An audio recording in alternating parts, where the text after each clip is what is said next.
China, Russia, ఉత్తర కొరియాకు Trump serious warning ఇస్తున్నారు. ఈ మూడు దేశాలు కలిసి కుట్రలు పన్నుతున్నాయంటూ ట్రంప్ వాదిస్తున్న పరిస్థితి కనబడతా ఉంది. ఇక ఈ మూడు దేశాలకు ట్రంప్ సీరియస్ వార్నింగ్ ఇచ్చారు. ముఖ్యంగా మీ సంగతి తేలుస్తా అంటూ ట్రంప్ మండిపడుతున్నారు. అమెరికాకు వ్యతిరేకంగా చైనా, రష్యా, ఉత్తర కొరియా కుట్రలు పన్నుతున్నాయంటూ ట్రంప్ ఆరోపిస్తున్నారు. బీజింగ్లో హై ప్రొఫైల్ సైనిక కవాతుపై ట్రంప్ తీవ్రంగా స్పందించారు.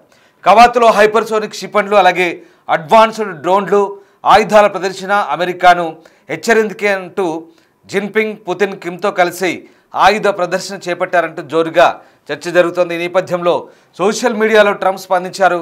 కుట్రలు పన్నితే అంతు తెలుస్తానంటూ ట్రంప్ పోస్ట్ పెట్టారు. చైనా ఆయుధ ప్రదర్శనతో పాటు రెండో ప్రపంచ యుద్ధంలో చైనా కోసం పోరాడిన అమెరికన్ సైనికుల త్యాగాలను గుర్తించాలంటూ ట్రంప్ కోరుతున్నారు. ట్రంప్ ఆరోపణలపై పుతిన్ స్పందించారు. అమెరికాపై కుట్రలేమీ చేయలేదంటూ పుతిన్ మాట్లాడిన పరిస్థితి కనబడుతోంది. సో మొత్తం మీద చైనాతో కలిసి రష్యా, ఉత్తర కొరియాలు అమెరికాపై కుట్రలు చేస్తున్నాయంటూ డొనాల్డ్ ట్రంప్ సంచలన ఆరోపణ చేశారు. పుతిన్ తీరు తనను తీవ్ర నిరాశకు గురిచేసిందని, వాషింగ్టన్పై మూడు దేశాలు కుట్ర చేస్తున్నాయంటూ ధ్వజమెత్తారు. బీజింగ్ సైనిక పరేడ్లో రష్యా అధ్యక్షుడు వ్లాదిమిర్ పుతిన్, ఉత్తర కొరియా నేత కిమ్ జోంగ్ ఉన్లు చైనా అధ్యక్షుడు షీ జిన్పింగ్తో కలిసి అమెరికాపై కుట్ర పన్నుతున్నారంటూ ట్రంప్ చేసిన వ్యాఖ్యలపై అటు మాస్కో స్పందించింది. ట్రంప్ ఆరోపణలు రష్యా తోసిపుచ్చింది. ఇవి పూర్తిగా సత్యదూరమైనవంటూ స్పష్టం చేసింది. అంతేకాదు ట్రంప్ మాటలు నవ్వుకునేలా ఉన్నాయని ఆయన ఆరోపించినట్లు పుతిన్ ఎటువంటి కుట్రలు చేయలేదంటూ తేల్చి చెప్పింది. ఇక తన సొంత సామాజిక మాధ్యమం ట్రూత్ సోషల్ పోస్ట్ పెట్టిన ప్రెసిడెంట్ ట్రంప్ రెండో ప్రపంచ యుద్ధంలో చైనా స్వాతంత్రాన్ని రక్షించడం కోసం తమ దేశమైనటువంటి అమెరికన్లు కూడా భారీ మూల్యం చెల్లించాల్సి వచ్చిందని అన్నారు. చైనాకు అమెరికా అందించిన అపారమైన మద్దతు, స్నేహపూర్వకంగా లేని విదేశీ ఆక్రమణదారుడి నుంచి స్వేచ్ఛను పొందేందుకు అమెరికన్లు రక్తాన్ని చిందించారా లేదా అంటూ జిన్పింగ్ సమాధానం చెప్పాలంటూ ప్రశ్నించారు. విజయం, కీర్తి కోసం చైనా పోరాటంలో చాలామంది అమెరికన్లు కూడా మరణించారని, అది చైనా గుర్తెరగాలంటూ ట్రంప్ వ్యాఖ్యానించారు. ఇక వారి ధైర్యం, త్యాగాలకు సరైన గౌరవం దక్కుతుందని నేను ఆశిస్తున్నానంటూ జిన్పింగ్కు అద్భుతమైన చైనా ప్రజల వేడుకలు గొప్పగా జరుపుకోవాలని ఆశిస్తున్నానంటూ మరోవైపు ఆ సెలబ్రేషన్స్ గురించి కూడా విష్ చేసిన పరిస్థితి. సో ఈ రకంగా అమెరికాకు వ్యతిరేకంగా కుట్ర పన్నుతున్నందున అటు పుతిన్, కిమ్ జోంగ్ ఉన్లకు హృదయపూర్వక అభినందనలు అంటూ కూడా డొనాల్డ్ ట్రంప్ వెటకారంగా ట్వీట్ను ముగించాడు. డొనాల్డ్ ట్రంప్ చేసిన ట్రూత్ సోషల్ చేసిన ట్వీట్ ఇప్పుడు ఇది వైరల్గా మారుతుంది. The big question to be answered is whether or not President Xi of China will mention the massive amount of support and blood that United States of America అంటూ ఆయన చేసిన tweet. అంటే అమెరికాల త్యాగాలను మీరు మర్చిపోయారా అంటూ ఆయన ట్వీట్ చేశారు. The blood that United States of America gave to China in order to help it to secure it's freedom from a very unfriendly foreign invader అంటూ ఆయన చేశారు. రైట్, ఇప్పటిదాకా దాని సారాంశం వినిపించాను. ఇక ఈ ఆరోపణలపై మరోవైపు రష్యా అధికారిక టెలివిజన్ అనే ప్రశ్నకు క్రెమ్లిన్ విదేశాంగ అధికారి యూరీ ఉషకోవ్ ఖండించారు. ఎవరు కుట్రలు పన్నడం లేదన్నారు, ఎవరు ఎలాంటి కుట్రలు చేయడం లేదని, అలాంటి కుట్రలు లేవని తాను అనుకోవట్లేదన్నారు. ట్రంప్ వ్యంగ్యంగా మాట్లాడి ఉండవచ్చు, ఎవరికి అలాంటి ఆలోచన కూడా లేదు. ఈ ముగ్గురు నాయకుల్లో ఎవరికి ఇలాంటి ఆలోచన, ఆ చర్చే రాలేదంటూ చెప్తున్నారు. ప్రస్తుతం అమెరికా అధ్యక్షుడు యంత్రాంగం ట్రంప్ వ్యక్తిగతంగా పోషిస్తున్న పాత్ర ప్రస్తుతం అంతర్జాతీయ పరిస్థితుల్లో అమెరికా ట్రంప్ వ్యక్తిగత ఆలోచన విధానాన్ని అందరూ అర్థం చేసుకుంటారంటూ ఆయన చురకలనిచ్చారు. ఇక సైనిక పరేడ్ను ఉద్దేశించి జిన్పింగ్ మాట్లాడుతూ ప్రస్తుతం శాంత యుద్ధం అనేది పరిస్థితి ఎదుర్కొంటుందని వ్యాఖ్యలు చేసిన అనంతరం ట్రంప్ సోషల్ మీడియాలో ఈ పోస్ట్ పెట్టారు. సో ఆ రకంగా ప్రపంచం శాంతి గురించి, యుద్ధం గురించి ఒక రెండు క్వశ్చన్ మార్కులు వేశారు. దీంతో ఒకసారిగా అటు జిన్పింగ్ వ్యాఖ్యలు కూడా ఆసక్తిని రేపాయి. సో మొత్తం మీద Vladimir Putin, Kim Jong Un తన పక్కనుండగా జిన్పింగ్ పాశ్చాత్య బెదిరింపుదారులకు ఒక రకమైన సందేశం పంపినట్టయింది. మొత్తం మీద చైనాలో చేసినటువంటి విక్టరీ డే వేడుకలు ఒకసారిగా అగ్రరాజ్యం అమెరికాని కుదిపేసిన పరిస్థితి కనబడుతోంది. సో భారత్, చైనాలపై అమెరికా అధ్యక్షుడు డొనాల్డ్ ట్రంప్ విధించిన సుంకాలపై ఇటు వ్లాదిమిర్ పుతిన్ కూడా స్పందించారు. రెండు దేశాల లక్ష్యంగా విధిస్తున్న టారిఫ్లు సరికాదంటూ హెచ్చరించారు. ట్రంప్ యంత్రాంగం ఈ రకమైన టారిఫ్లతో ఆసియాలోని 2 అతిపెద్ద దేశాలను అణగదొక్కే ప్రయత్నం చేస్తుందంటూ కూడా ఆరోపించారు.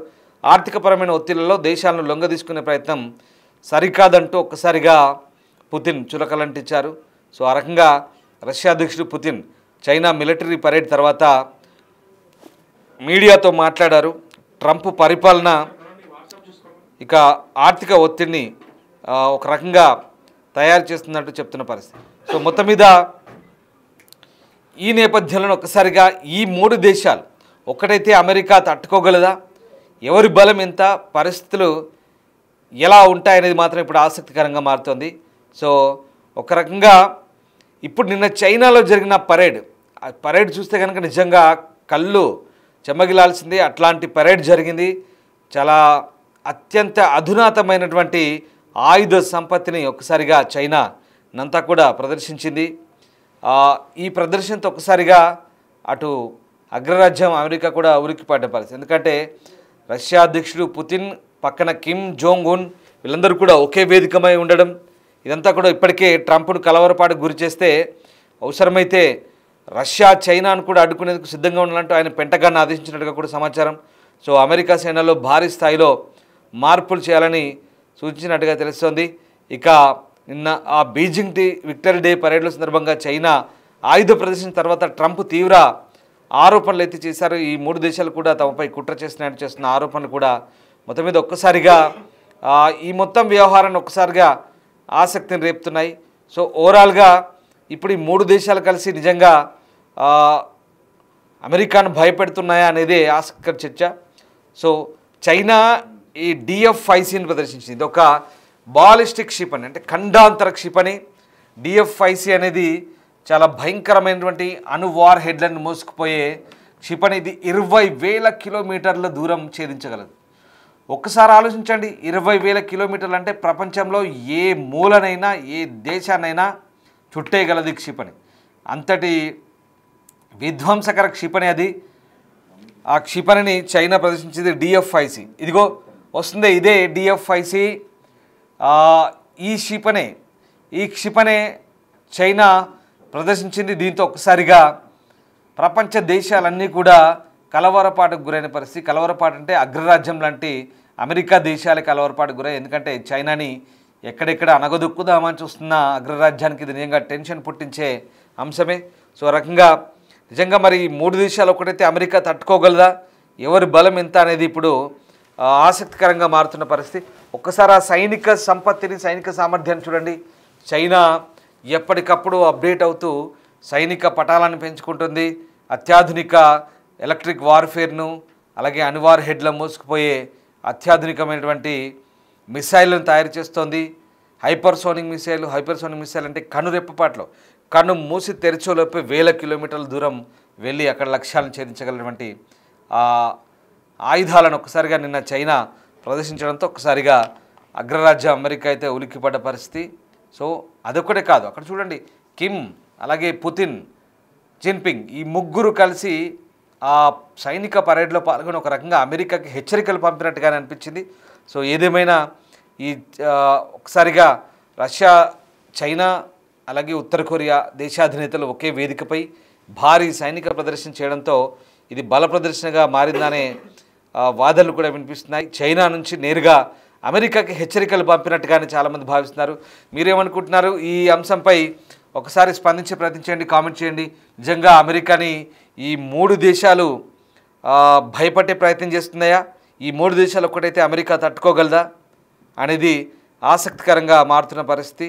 సో మీరేమనుకుంటున్నారు? ఒకసారి కామెంట్ చేయండి. వాస్తవంగా అమెరికా అధ్యక్షుడు డొనాల్డ్ ట్రంప్ అహంకారంతో ఏకఛత్రాధిపత్యంగా ఆయన ప్రపంచ దేశాలపై టారిఫ్లు విధిస్తూ ప్రపంచ దేశాలన్నింటి కూడా తన గుప్పిట్లోకి తెచ్చుకోవాలని, లేదా ప్రపంచ వాణిజ్యాన్ని గడగడలాడిస్తూ ఒక రకంగా అప్రకటిత యుద్ధాన్ని కొనసాగిస్తూ మొత్తం వ్యవస్థని గందరగోళానికి గురి చేస్తున్న ట్రంప్ను కట్టడి చేయాలంటే ఇలాంటి సందర్భాలు తప్పవా? ఆసియాలో ముఖ్యంగా చాలా దేశాల దగ్గర అవుతున్నాయి. భారత్ కూడా ఇప్పుడు కొత్త వ్యూహాలతో భారతదేశం కూడా కొత్త కూటములు కూడా జతకట్టే అవకాశం కనిపిస్తోంది. ముఖ్యంగా మన ప్రధాని సైనిక పరేడ్లో లేడు, కానీ అంతకుముందు చైనాకు వెళ్ళి షాంఘై శిఖరాగ్ర సదస్సులో పాల్గొని వచ్చాడు. కాబట్టి అప్పటి నుంచి ట్రంప్కు కాస్త టెన్షన్ స్టార్ట్ అయింది. సో ఏదేమైనా ట్రంప్ లాంటి అహంకారపూరిత వైఖరి ఉన్నటువంటి నేతలు. నిజంగా అమెరికాకు ట్రంప్ ఆలోచన విధానానికి చాలా తేడా ఉంది. కేవలం అమెరికా అధ్యక్షుడైనంత మాత్రాన ఆయన వ్యక్తిగత ఎజెండాని అమలు చేస్తూ ట్రంప్ ఇక్కడ అమెరికాకే ముప్పు తెచ్చే పనులు చేస్తున్నారంటూ అంతర్గతంగా అమెరికాలో చర్చ జరుగుతుంది. నిజంగా ట్రంప్ మొండి వైఖరి కేవలం ఆయన అహంకారం, ఆయన మాట నెగ్గాలి, ఆయన అనుకున్న పని సాధించాలన్నట్టుగానే అమెరికా అధ్యక్ష పీఠాన్ని అడ్డుపెట్టుకొని ఆ అధికారాన్ని చెలాయిస్తూ ప్రపంచ దేశాలపై పెత్తనం కొనసాగిస్తున్నాడని చెప్పాలి. సో ఇదంతా ఈ అంశంలో వాస్తవం ఎంత మీరేమనుకుంటున్నారు ఒకసారి కామెంట్ చేసే ప్రయత్నం చేయండి.